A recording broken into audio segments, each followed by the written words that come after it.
This is Dolores Cannon again with the Metaphysical Hour.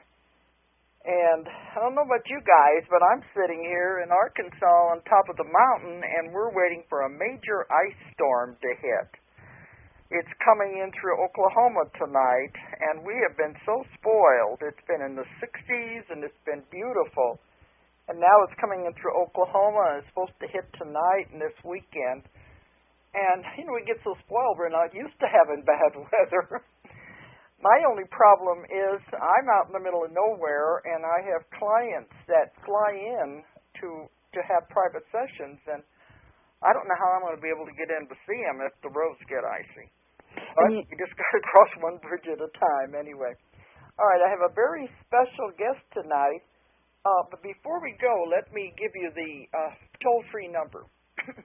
The toll-free number, in case anybody wants to call in, is 877 876-5227. 877-876-5227. And that number is good all around the world. Toll free. Okay, and I've got a very special guest tonight. It's Moulton Howe. And those of you who are in metaphysics are very familiar with that name. And I've known Linda. Linda, I think it has to be 20 years, doesn't it? Probably going back to the beginning of Lou Farish's conference in Arkansas, up in Eureka. And I've had him on the show, and we know it was 20 years that's been going on. Well, one of the things, my father's last name is Moulton, so the English with a long O, Moulton, it's not French. And I know sometimes that over the years people have been confused about the pronunciation, but so in honor of my father, it is Linda Moulton Howe, and I have used that three-name name as a journalist going back to the end of the 60s when I married Larry Howe, and I had been Linda Moulton professionally, and so that's why the name Linda Moulton Howe I've had for about 30 years. I apologize. Oh, no, it's all right, because people that have known me for a long time, they sometimes still think that it's a French name, but it's English. And there was an English astronomer, Moulton, and it turns out that my dad's family goes back through genealogy to him, which I've always found interesting, because since I was 3 and 4 years old, the first thing I asked my parents was, could I have a telescope and a piano?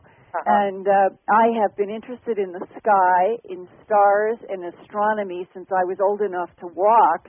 And it is interesting later in my life to find out that one of our bloodlines through my father is the Moulton astronomer in England. So that may or may not explain why I have always had this deep interest in the science of astronomy, and never thought that in my career as a TV producer and as a reporter that I would end up doing a story about animals that would take me through Alice in Wonderland's mirror into the incredibly strange world of animal mutilations, which is where, for me, the shift from just straight hard science began in the fall of 1979, going on 28 years ago.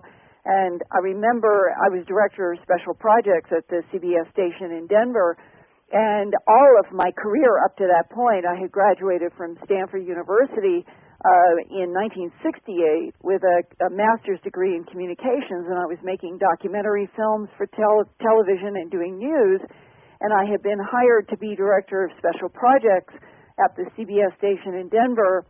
My husband was working for Time Inc. there, and so I was in a very, very normal, standard, let's look at environmental issues, let's look at scientific issues, let's look at national and international political issues, and I was doing live studio shows, documentary films, and news segments when there was an upsurge again in reports of these strange animal deaths in Colorado, in the summer of '79 in the dozens and dozens in which there were no tracks around the animal, no blood on the excision, and I was seeing photographs of these animals and wondering in the summer of '79 what in the world could be taking an ear, eye, the tongue, the jaw flesh, the genitals, and the rectum from animal after animal after animal and doing it leaving bodies that looked so precise, so pristine.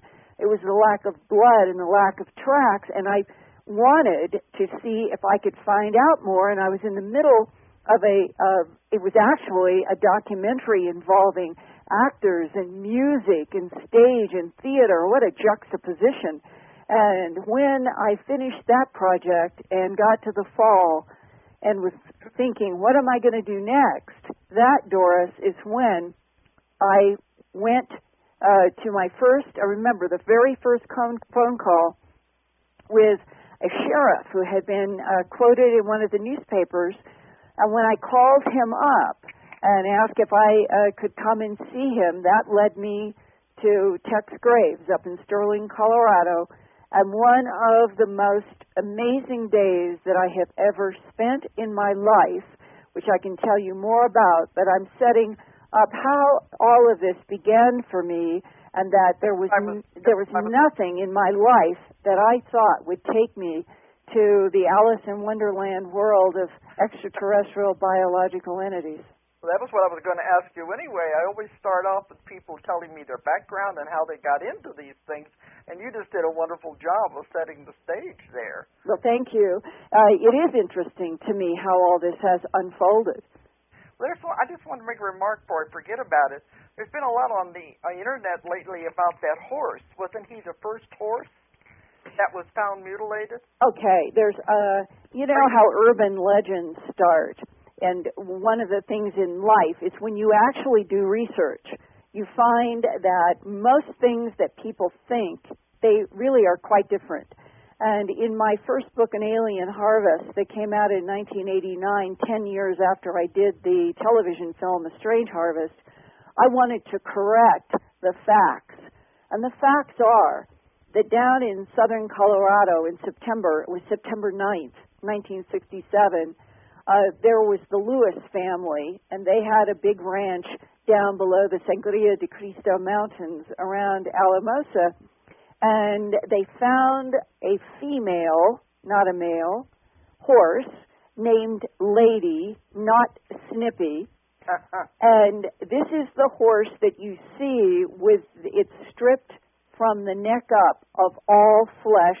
We're talking about a horse that looked like it should get up and walk away, according to eyewitnesses who were there, except that attached to the full and complete body of the horse was the skeleton of the neck and to the head. And that is an unusual case because that is the only animal mutilation case of thousands and thousands now in both hemispheres of the world that has involved the complete stripping of the flesh on the neck and up to the head. And in that particular case, I was fortunate to meet and work with John Altshuler, MD, pathologist and hematologist, who unfortunately was hit on his bicycle 3 years ago and ended up passing on.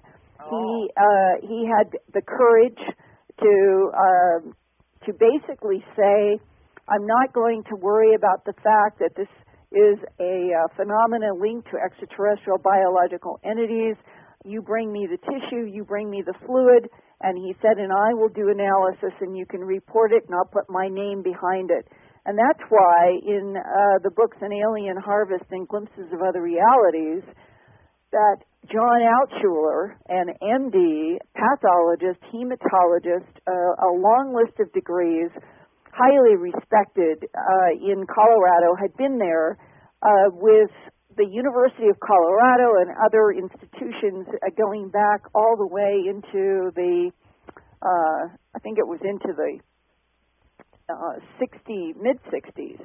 And he came forward to help me and told me that I was the only person that he ever told that he was so curious about that horse down on the Burl Lewis Ranch in 1967 that he packed up his wife and young kids and drove down there on a weekend out of curiosity, and that John Altshuler, who did not come into my life until 1986, that's 67 to 77 to 87, that's almost exactly 20 years later, and that I knew about that case, had no idea that there had been a very, very respected professional medical person who had been there. I knew that in some of the reports and some of the people in the valley, they had told me they thought that a doctor had gone there. And the universe works in miraculous ways. It is John Altshuler, who was the medical professional who went to Lady, took some tissue samples and fluid samples, took them back to the University of Colorado, did analysis, came up with the conclusion that whatever had happened to the tissue on that horse in September of 67, it had been hot enough to cause what's called cautery, or a cooking of collagen or hemoglobin at the excision sites. And Dolores, he sat on that information for 20 years because he was afraid, like all the professionals that I have ever encountered, they are so afraid that there will be some kind of stigma, ridicule, if in fact they are involved in research having to do with, we'll call it this field of extraterrestrial biological entities, using the phrase that our own government has in its own leaked documents, but that the government insists do not exist publicly, that they have a policy of denial. Well, John Altshuler, when we finally got together, he knew about my work, he knew that he had all this information about this case in Colorado, and he told me about what he had found, that this was absolutely extraordinary, and he told me, which is in An Alien Harvest, something that had never been published in any of the newspapers, nothing. When he examined the horse, he found that every single internal organ in the chest and the median sternum had been surgically excised from that horse. Oh, it's been taken out. Had been taken out. That had not been reported at the time, probably because just like the reporters in the valley, they got the sex wrong on the horse. They got the name wrong on the horse. And now, when you look back, that was really something, because that case involved tripod or deep marks 100 feet from the horse's body. There was charring on bushes away from the horse's body. And one of the things that people lose track of is this was documented. They had a whole bunch of people, including law enforcement, who went out because this was a shocking death and find. 100 feet from where that horse was found, lying in the condition we've just discussed, were the last hoof tracks in that powdery San Luis Valley dust. There were no tracks of any horse anywhere around the body of the horse. Oh. The nearest tracks they ever could find were 100 feet away, and you know what? Law enforcement said immediately, whatever happened to this horse, something lifted it up. That's what I was going to say. It had to have been lifted up and up back down again, or put back. Exactly. And back then, they weren't thinking the beam technology that you and I and so many of us are now so familiar with, that I know that this government is very familiar, that we're dealing with some kind of intelligence that has a beam. It can lift animals, heavy animals. It seems to be able to lift and lower anything in it. And that would explain what happened to Lady, the Appaloosa mare, on the Burl Lewis Ranch in southern Colorado on September 9th, 1967. You know, one of the reasons I brought that up, you've probably seen it on the Internet. Now they're arguing about the bones. Who is supposed to get the bones? They said the Japanese want to buy them, and they are calling it snippy, I think. Well, that's the old... See, people don't even correct. They don't do research. They don't know the mistakes that were made in 67, and they keep repeating them. And I wouldn't even believe that whatever is being put on eBay is the actual carcass of the original horse. I wouldn't believe it for a second. Well, they said they dug it up and they don't know. They want to preserve the bones for history and stuff like that. I wouldn't believe it. They've been talking about somebody in Japan offered $50,000 for the bones, and so I'm thinking, why after all these years make such a big fuss over bones that have been buried in? And I just don't buy it. I think it's somebody's shenanigans. Somebody trying to get attention or something. Yeah. Well, they want money. So they're taking a story that all this time has passed, and I would pay a bet that they haven't got the bones of the original horse, and that this is just all concocted. Yeah, somebody could just sell anybody any kind of bones. They wouldn't know the difference. That's right. But that's one thing, Linda, that I really admire about you is that you go out and investigate, and you do have experts, and you get their opinions. I know you, and when we've done the conferences with you, you have veterinarians that come, and you've had laboratory analysis. You really go to the extreme on your research and your verifications, and I admire you for that. Well, thanks. I mean, that is essentially the way I was raised. This is what we did at school in Stanford. All of my original work for my master's degree was with the Stanford Linear Accelerator in the Stanford Medical Center, and I came out of that master's degree at Stanford very deeply grounded in going after physical evidence and strict forensic interests. And I started working in news at KNBC in Los Angeles, and I was covering everything. And then I was hired to work in the documentary department, and then we had longer form. I can do more in a documentary form than I can in short news pieces. So I liked the documentary world, and that was the evolution. So by the time I got to this amazing mystery of these animals and was sitting down across desks with sheriffs who were telling me about what they had found, and I'll tell you, even though I couldn't get some of them to talk on the record, I'll share tonight with you one of the more amazing firsthand experiences by a sheriff who took this to his grave, but he told me in private. And this was Sheriff George Arnell in Elbert County in Colorado. They had 262 some mutilations in like 18 months back in the mid-'70s. And he had file drawers full of these cases.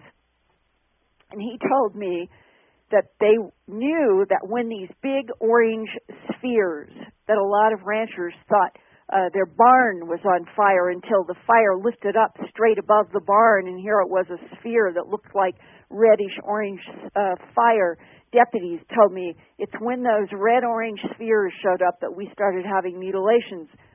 Well, the Sheriff George Arnell, he went to the local airport, and he told them that what he wanted to do, since he knew that what they were dealing with was coming and going at night, had to be, all of the law enforcement knew that if they're dealing with trackless animals in like the case down in southern Colorado, how in the world do you go from a running horse with running horse tracks, it was obviously running from something, and 100 feet later you find the body? All of law enforcement knew they were dealing with something that was lifting animals up and lowering them back down. Yeah. So he wanted to go up into the sky at night, but he did not want any operational lights. So he went to the airport as sheriff of Elbert County and said, I want to be able to fly this Piper Cub, and I want to be able to fly. You'll know where we are by radio, but I do not want us to have any lights on. And they made all this work. And he also contacted Stapleton. Now the sheriff was sitting in the back left seat, looking out the window, behind the pilot who is in front of him. To the right of the pilot, in the front right seat, looking out the right window, was the deputy. There were three of them in this Piper Cub with no lights on. Okay. And he said, Sheriff Yarnell said, all of a sudden, the pilot screamed. He said, this was a scream. And the pilot has his hand up against the glass and is banging on the glass like this. And the sheriff looks over and he said, I couldn't see anything. It was black as black. And then he said, it hit me. We had been flying over, rural farm country, but there are lights. There are street lights. There are farm lights. You don't fly over solid blackness, not over farm country. There's always a light somewhere. And this was solid black, zero lights. And then Sheriff Yarnell said, Linda, when it hit me, he said it was like somebody hit me with an electric cord. I realized that the solid blackness had a shape, and the solid blackness below us was circular. Oh. And I went from the left window, and I leaned over, and I went to the right back window, and there was the other side of a solid black circle directly beneath our Piper Cub, as if it were glued to our plane. At which point, the pilot said, I'm not staying here. I'm turning our lights on, and we're going back and land. It was the pilot who said this. He was probably terrified. He was terrified.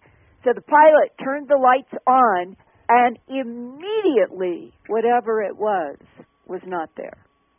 Now, that is a real story from a real sheriff in Colorado, Elbert County, mid-1970s, that underscores the cat and mouse high strangeness of the intelligence that law enforcement was dealing with then and are dealing with now when it comes to investigations of the animal mutilation phenomenon. And you can see why he wouldn't want to tell anybody, because it was so strange there's no way he could explain it. He knew they were dealing with something that was, what he told me privately, was extraterrestrial, but he said, you can't use that word. I couldn't stand up. And that I ran into constantly. When I began in September of 1979 to contact sheriffs and to contact ranchers and all of that, I would hear always, no, Linda, I'm not going to stand up in front of your camera. But I'm doing a television show. I don't care. I'm not going to stand in front of your camera and talk about extraterrestrials. I'll lose my job. I heard that a lot. And the people in town would make fun of you, and you couldn't live there anymore. Yes, that was their point of view. And the thing about it, Dolores, is here I am, a TV producer, and I'm working on a story that I now know is huge, is a gigantic mystery. People are telling me that it's something from outer space. I can't believe it, but they won't stand up in front of a camera. What am I going to do? Bodies everywhere, increasing in number. Well, finally, in October, it was the first or second week in October of 1979, and the crew and I had been on the road for about 3 weeks in a station wagon from Channel 7 in Denver, and we were moving with events. I would go hour to hour, day to day, through payphones, calling, finding out where was the next this, the next that, and we had literally been on the road with a strange harvest unfolding. And we were down in Trinidad, Colorado, and I knew that Trinidad was in a county that had dozens and dozens of animal mutilations, and I had contacted Lou Girodo, and he had been appointed in about that time, 78 to 79, to be the chief investigator for that district attorney's office on specifically the issue of animal mutilations. There were so many, they assigned him specifically to do investigations. And when I called him up, he said, Linda, I'm just flat out. I'm going out to ranches every day.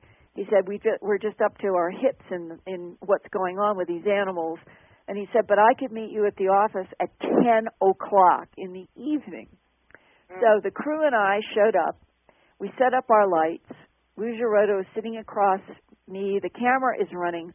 And all of this time, 3 weeks in production, I had been asking every single person the same question. who or what do you think is killing and mutilating these animals? And Lou Girotto stunned me. He looked right at me and he said, well, other investigators and I have come to the conclusion that we're dealing with creatures from outer space. Aha. And then he went on and explained why. That helicopters hovering over mutilated animals or low-end pastures that dissolved into clouds were not terrestrial helicopters. And he had a whole bunch of other reasons. He told me amazing stories that he and another deputy had encountered one of those red-orange fiery lights. They'd seen it split in two, go north-south, come back together, join up as one, and he said, and that red-orange fiery whatever it was went straight down, Linda. The deputy and I, we watched it. It went straight down into the earth and disappeared. Aha. Right into the earth. Right into the earth. And this was an area of pastures where they were having animal mutilations all over the place. And he said, one night, that same deputy and I, we were out in an area where, again, they were having a lot of mutilation reports, and they were in a police car. And that's Girotto was the orange light that split in two. Now we're at Deputy Waugh up in George Arnell's Elbert County Sheriff's Office. This is up north of Trinidad, but this is an amazing story. George Arnell was not in the car. His deputy, Bill Waugh, was in their sheriff's car with another deputy. So there's two deputies. And they are out going through the back roads where these pastures have been experiencing mutilations. And all of a sudden, they see one of these red-orange fiery spheres coming right at their car. They screamed at each other, roll out, which was the law enforcement signal that if you have an oncoming anything, you hit the doors and you roll out. You don't even wait to slam on the brake. Now, Bill Waugh says, instinctively, he said, I know that I hit the brake. I know that I was slowing the car when I was opening the door and we rolled out. Uh-huh. Well, the car, if you can imagine this scene, all of this is happening, as he said, so fast. This object, the car, they're rolling out on the ground. The car is sort of stumbling, weaving, slowing down. This orange-red sphere comes and does a 90-degree turn right at that slowly moving windshield. And they're out there on the ground. And they are looking at each other, and what in the world is happening? Okay, after this thing goes in 90 degrees, they get back in the car. They go down a road thinking that they now know the direction it has gone. So their whole thinking is they're going to chase it. And they come the nerve. yeah, and they come along and see what looks to them something they had never ever seen in that area, and they knew this land by the back of their hand. It was a red glowing square. And Bill Waugh says, imagine, Linda, that you're driving on a road and you see this fire engine red glowing square to the right of the road in a grove of trees. What do? He says, you can't pass it. We're law enforcement. We pulled the car over. We got out. We walked up to this glowing square, and it disappeared. Okay. They got up to it? They went right up to it, and it disappeared right in front of them, this red glowing square. Now they are really freaked. They've been out there. There's been the red-orange sphere. They nearly crashed, they thought. They rolled out on the ground. They're now going down a road. Here's this red glowing sphere. They get out to investigate. It disappears. They are freaked. He said, we just said, we're going home. So they were scared. So they went home, and the next morning, Bill Waugh said, the deputy and I had agreed we would go back to exactly the place that we saw the red glowing square. And Linda, there were the car tracks. There were our boot tracks. and there were no trees. No trees. And he said the deputy and I knew that that red glowing square was in a grove of trees. And now, Dolores, you know where this is headed is something in the human abduction syndrome that has been reported for 30 or 40 years. Yeah, and I've gone through a lot of that myself. So we're something in the environment that looks like a merry-go-round is not a merry-go-round. It's some kind of craft. Or people have described, well, there were a lot of ambulances and fire trucks pulled over in the intersection and I couldn't get through. Yeah, I've heard it described as emergency vehicles and things like that. Right, and then under hypnosis, these people have described that the red, blue, and white pulsing lights that they thought were ambulances and police cars were actually around craft. Yeah, but what you call a screen memory or an overlay. Or either manipulation of human minds or the ability to make matter look like something else for whatever is the period of time. And this leads to the high strangeness of all of this. This is where we're talking about that you don't know if the trees around you are real. You don't know if the oil barrel in the corner of the barn is real. And this was brought home to me by a man named Howard Burgess. He had worked as some kind of an electrical engineer at Sandia Labs in Albuquerque. And he had taken interest in the animal mutilations out of a curiosity, not official assignment. And it was Howard Burgess who, hearing about all the mutilations, had gone to Manuel Gomez up in Dulce on a ranch, and who had been having mutilations.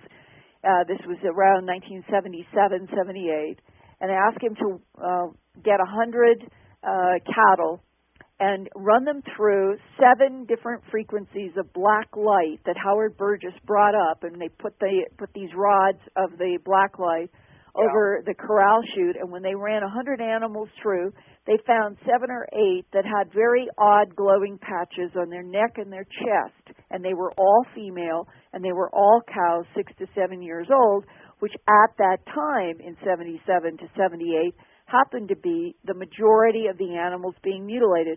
It didn't stay that way over time. It's affected bulls, it's affected steers, it's affected calves, but right then it was 6 to 7 year old cows, and here, that out of the herd, that's what had these glowing patches that were never explained. This same Howard Burgess decided to take a trip up into cattle mutilation country up north in Colorado. He told me he was heading up toward Sterling, Logan County, where there had, like Elbert County, 200 and some mutilations there in an 18-month period. And there's a stretch of road. There's I-25 that will take you north, and then there is a spur that you take off that goes up to Sterling, and paralleling a part of that road is a railroad. And I've been on it many, many times. And Howard said that he's driving along, and on the railroad tracks, in the distance, he sees a boxcar. And he's thinking, that's so odd. Why would a single boxcar be sitting on this railroad track, and what is going to happen? There's going to be a crash. Who should I report? What's going to happen when a train comes through? Why is this single boxcar sitting there? And as he was beginning to worry and thinking, who does he go to report that there is going to be a potential crash, the boxcar rose straight up in the air and flew away. That's like the red glowing square in trees in the night. Yeah, when in the morning the trees didn't exist and the red light disappeared in the night. Yeah, I've had cases like that where people would pull in like to a mobile home park, and then they were taken up, but then they went back later. They didn't remember anything. They went back later. There wouldn't be any mobile home park there. Right. So it's like things are created just for you to see, maybe to feel comfortable with or something. So like you said, how do we know what is real and what is not real? Well, I look at it as disguise. I don't look at it as anything benevolent. I look at it as a way to monitor this earth without humans realizing it. Yeah, that's me too, because I don't go into the negative at all. I don't have that in my work. No, I mean, no. I really do think that if there is something choosing to monitor us, manipulate us, mutilate animals, it's nothing that I can trust. I know you've had a much more positive relationship to all this, but I'm not there. I'm in a very, very mistrustful distrust. I don't think that there's anything at all about this phenomena of the non-humans that so far has convinced me that it cares anything about us. I think that there is a use of this planet, a use of us, a use of animals, just like humans are self-serving. It seems to me that the intelligence is quite self-serving. But you know, one other thing, did you ever find out why was it just that one area of Colorado that had more of these than anywhere else? Oh, it was all over the state, but you're right, there are high points and there are geographic areas where there's repetitions all of the time. Uh-huh. And after 27 years of trying to get to the bottom of it, one thing I've noticed, just recently in Montana, same thing. I was up there with a television crew from Canada to go to where it's very clear this cow was dropped from the sky, bounced on the ground, left a bounce mark, was dropped, mutilated, was not mutilated there. And I went there, and we're out there walking around, and in less than 1 mile from this animal is a nuclear control computer facility. Uh-huh. These facilities that manage and operate our nuclear missiles have been the targets of UFO activity going all the way back to the very beginning of the Minuteman missile. And that has been testified to by Robert Salas, a lieutenant in the Air Force who was underground. They talk about radar sites, too, that they see them around there. Radar sites, military sites, all kinds of things related to our military. And then what I've been reporting for the last 2 years, for the first time, even though the story emerged for me a decade ago, I didn't feel that I had enough data. And more documents and more people have come forward, and that's why I decided I had enough to do this presentation that I have done this summer at MUFON. I was their keynote speaker, and the whole title of it says it, UFO Crash Retrievals Policy of Denial in the Interest of National Security.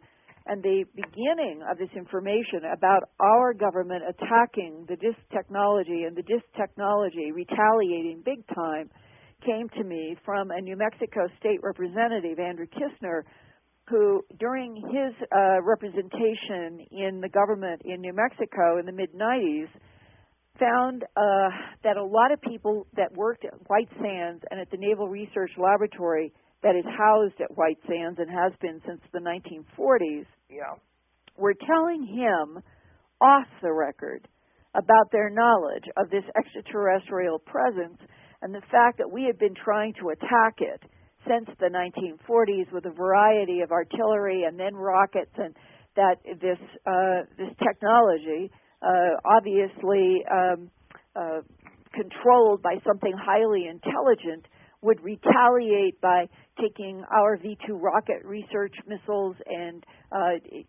destroy them or take them off course, and that they had photographs. They were telling Andy Kistner they had seen photographs and they had seen film of these white silvery discs pacing along with our V-2 rockets, and instantaneously the V-2 rockets would veer off 180 degrees or 70 degrees, and that our government was definitely in an attack retaliation mode with the discs early on. And then Len Stringfield told me that from his own firsthand information, living in Cincinnati, having been in the Air Force, having seen Foo Fighters himself, having an agreement with Wright-Patterson Air Force Base that he would report to them and that they had this two-way street for a while. He said, Linda, we did have a standing order to shoot down any disc until we had lost so many pilots that the order was rescinded around 1953 to 54. And that is very consistent with information that Andrew Kistner has received. And this raises an entire huge question. If the United States was attacking and this disc technology was retaliating, what is the agenda of the non-humans in these discs that we attacked, and they retaliated by bringing down power grids, they retaliated by taking our V-2s out of the sky, they retaliated by making sure we couldn't launch nuclear missiles later on, they have retaliated by taking pilots out of planes in the sky. That doesn't mean that the non-humans mean something bad for us. It means they're being attacked, and their retaliation is to shut down our electromagnetic equipment and remove pilots from planes in the air, which then makes this government say, we can't keep attacking. What are we going to do next? And today, as we begin 2007, I think that the entire extraterrestrial body of knowledge that this government, with England and Australia, Canada, and its other allies, have gained since the early 1940s, if not going back as early as the 1920s, that it made a decision that the world was not ready to be introduced to extraterrestrials that had technologies that could take animals and people up into discs, that it could kill and mutilate animals with no explanation, that it could do whatever it wanted to on the planet, and was probably involved with our entire biological and evolutionary history on this planet. And that right now, today, this is unfortunate, I think it's wrong, that in 2007 that policy of denial in the interest of national security is still in place, still being enforced, while right now in Argentina alone on this planet, since 2003, there have been more than 3,000 animals reported to law enforcement and veterinarians dead and mutilated. There have been hundreds of eyewitnesses in Argentina who have seen the beam technology come down. Animals go up, people go up, water from water tanks go up. All of this is being reported only in Spanish-speaking local media. And fortunately, Scott Corrales at Inexplicata on the web keeps translating these only Spanish, English, local stories. And I once spent an entire summer working with a reporter in Buenos Aires about 3 years ago who had grown up in Wisconsin, was based in Buenos Aires, so he spoke American English, and I could interview him on the phone and everybody could understand him. And he went out for me to a veterinarian, and we did this interview that was on Coast to Coast and on Dreamland. And this was an interview in which a veterinarian is talking to the American homegrown reporter based in Buenos Aires about looking at animals in which the excisions had been cauterized with something that was heating the tissue. Yeah, but these are the kind of things, you don't hear about. But, I know they're true.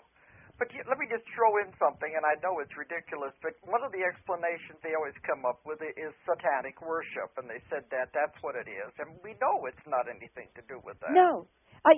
Dolores, I'm glad you brought it up, because back in September, the very first 2 weeks of September 1979, this is starting 28 years ago, the first person in my research outside of the sheriff that I called was the Catholic Diocese in Denver. I was known, quite well known, because I was on television there a lot. And I said, I'm Linda Moulton Howe. I'm investigating this animal mutilation phenomenon. Some people say that it's satanic cult. Do you have anybody who is an expert in dealing with satanic cults and all of that? And they said yes. And this Catholic priest came to the television station, came up to my office, looked at all of the photographs that I had at the time, looked and read some of the newspaper articles, and he said, Linda, I can tell you for sure there is nothing that you are showing me that resembles anything that we have to deal with in satanic cults. Later on, about 2 or 3 years after I had done A Strange Harvest and it was broadcast, I got a call from a sheriff's office in San Diego, California, and they said, we are dealing with satanic cult operations of professional people between Phoenix and San Diego, and some animals have been involved, and we would like to fly you down here, bring your best files, and we want to have a meeting with several county law enforcement and detectives, and we want you to give us a presentation on animal mutilations because we need the facts. We need to know what is the difference between what we're dealing with and what you're dealing with, and if there is no difference, then you and we are dealing with the same thing. So we went into this conference room at the sheriff's office, and the sheriff said, lay down your files, and I laid out my files with the best photos and transcripts and all of that. And the sheriff and the deputies and the people who were there, they went and they looked at each one and asked me questions and all of that. And after a while, the sheriff turned to me and said, Linda, none of yours looks anything like what we're dealing with. And I said, well, show me from my education, what are you dealing with? He said, I would feel irresponsible if I exposed you to what satanic cults do. And I said, Sheriff, if you don't show me, then how am I going to know? Yes, so they spent a couple of hours showing me what they were dealing with in Phoenix and San Diego, and I wouldn't describe it for your audience or any audience. It's horrific. It involves blood. It involves things that I have never in my life seen before or since that sheriff's office meeting. But I can assure you with first-hand knowledge, there is not one single animal mutilation investigation that I've done that is anything like what the poor Catholic Church and the law enforcement are dealing with in satanic cults. But yet that's what you keep hearing. They keep blaming because the government wants the media and the public to think it's like hoax, swamp gas, balloons. It's the government that pushes these crazy, no fact explanations, praying, hoping that people in the New York Times and the LA Times will buy it, which unfortunately they often do. I sometimes wonder why they are considered to be major media when they never follow the real facts. But the government knows all you have to do is float the word hoax, float the word ridicule, float anything, and that 99% of the world will run from anything in which they think that they might be ridiculed by other people, and the government counts on that. And if you bring up satanic cults, they expect every single person to run the other way. Well, in my case, I was exposed to the facts of the mutilations first. I was at scenes with the animals first. I talked with law enforcement first. I started going to university medical centers and working on trying to understand these strange things that I was seeing. All of that had nothing to do. Government can't spin if you're going out on your own into the field and doing first-hand investigations and talking to real people. The government can't spin that. That's why when Lieutenant Colonel Philip J. Corso met me, and he said, Linda, how did you get so much classified information in your films and your books? And I said, sir, I go out into the field. I investigate. I gather evidence. I talk with people firsthand. And he said, this was Colonel Corso, he said, and you know something? The government doesn't expect any good reporter to do that. I know, that's one of the things. We both of us have been around for so long, and I know they always try to discredit our work and everything. No, I don't find that at all. I think as long as we're out here... I don't think my work has been discredited. It stands very strongly. I know. That's what I mean. After a while, there isn't anything they can do, I don't think. Well, the physical evidence of the world speaks for itself. But yeah, they always said if they can't discredit the evidence, they try to discredit the reporter. Yeah. But I think it's gotten to the point, if we have a good reputation, they aren't going to be able to do that. We've been around too long. Well, the evidence speaks for itself. I have said over and over to people who say, oh, mutilations are predator and satanic cults. Yeah. then people have come back to me when I've said, go to, and I'll give them sheriff's names and numbers, ranchers' names and numbers. You go and talk to them yourself. Go out on an animal mutilation investigation yourself. Go to a university and take tissue, put it in formalin, and you do the investigation yourself. And then call me up and tell me what you find. And I've actually had people do it and call me up and say, I really apologize because after what I've learned, I realize that what you're reporting is 100% true. Mm-hmm. That's the thing. We have to go out there and do that. I'm watching the clock, but one thing I want to ask you, Linda, what are you working on now? Are you working on a new book or what? Well, my website, earthfiles.com, which is a news website in science, environment, and real X-Files, is a daily, ongoing news operation. I've been doing it since 1999. This is 2007, so I'm beginning my 9th year, and it is a full-time job in and of itself. And then I do radio constantly. I do weekly radio for Whitley Strieber's Dreamland. I do monthly 2- and 3-hour news segments for Coast to Coast AM with George Noory. I do monthly radio reports for Joe Hu in Chicago. I do magazine articles on a regular basis for 3 or 4 magazines separate from the work that I'm doing. And I also am producing my own vodcasts and podcasts now on the web at earthfiles.com. I hope some of your listeners will go and check it out. People seem to really appreciate them.